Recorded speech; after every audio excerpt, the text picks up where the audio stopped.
For those who've never known war, freedom is as fragile as the wings of a butterfly. For those who have, there is nothing in life more valuable. Liberation Route Europe follows the path of our liberators, connecting the milestones of our joint past and present. It takes you on a journey through Europe's contemporary history, knowing that what we do today matters most.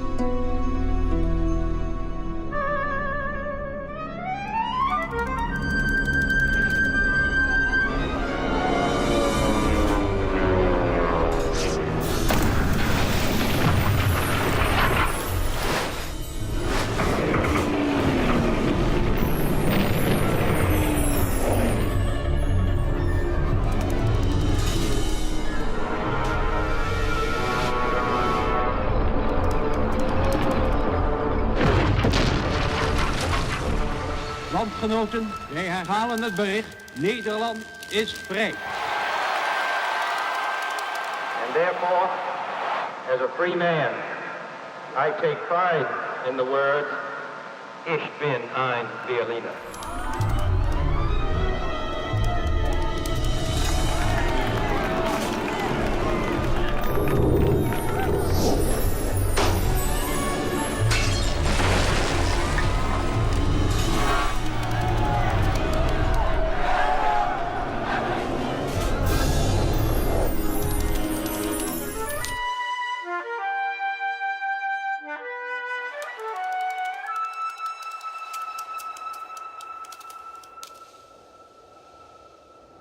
Liberation Route Europe is a continuously growing international remembrance trail in which we follow the Allied forces during the final phase of the Second World War.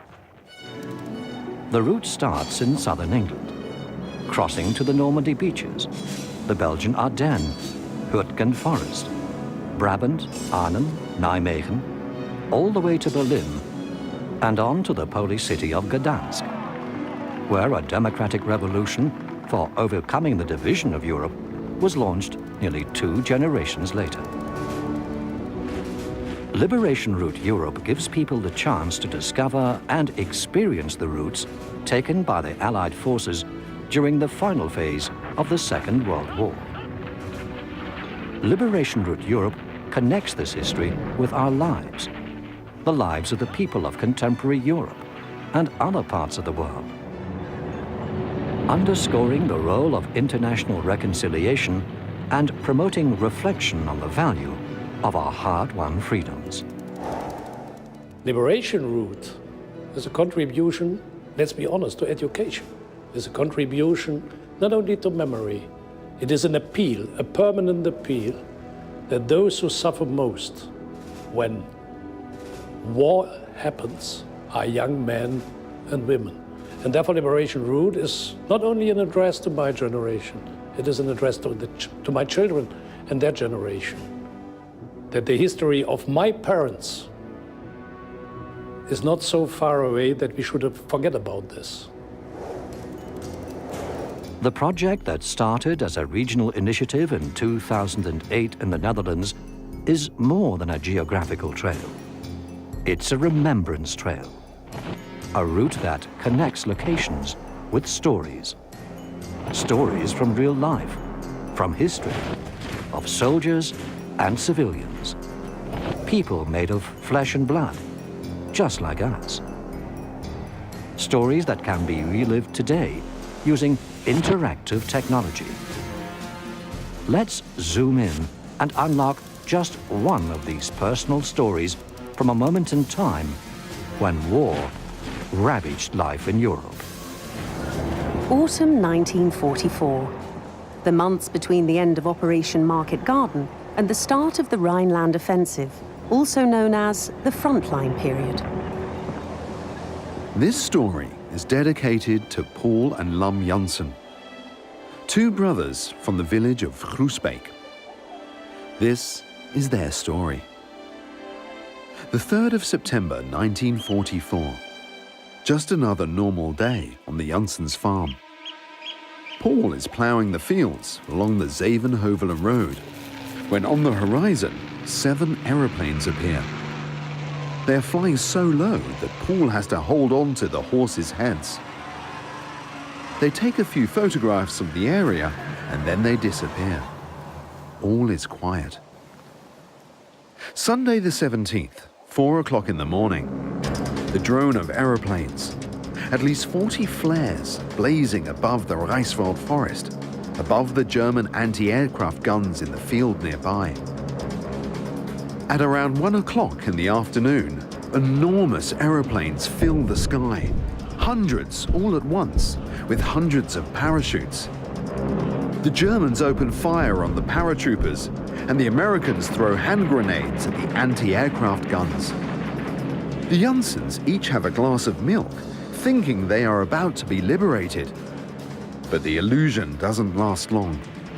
Shooting, exploding hand grenades, dead Americans, dead Germans. The Americans leave their wounded behind. The doctors are on their way, they shout. But the doctors never come. By 6 o'clock in the evening, the landing zone is back in German hands. Most of the German soldiers are being pulled out of the field hospital, their pajamas sticking out from under their uniforms.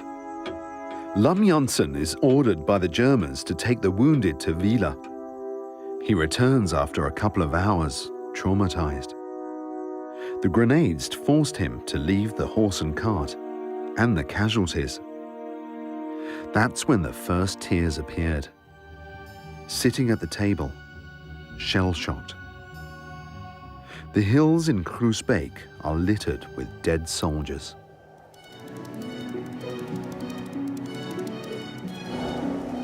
The liberation route is paved with stories from multiple perspectives. It is keeping history alive.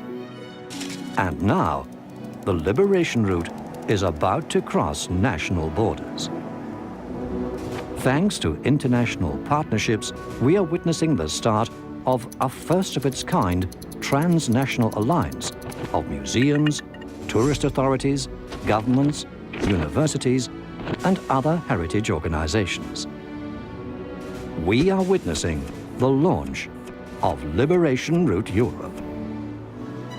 And with it, the Liberation Route Europe Foundation, which operates as an international organization and long-term network community. And the reason why?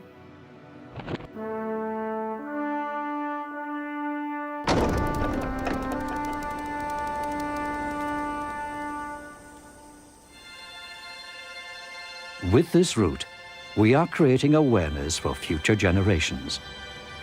Young Europeans are being given the chance to relive, understand, and treasure their freedom. A freedom that others have fought hard for.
We are connecting the past with the here and now, because we know, and because they should know, that what we do today matters most.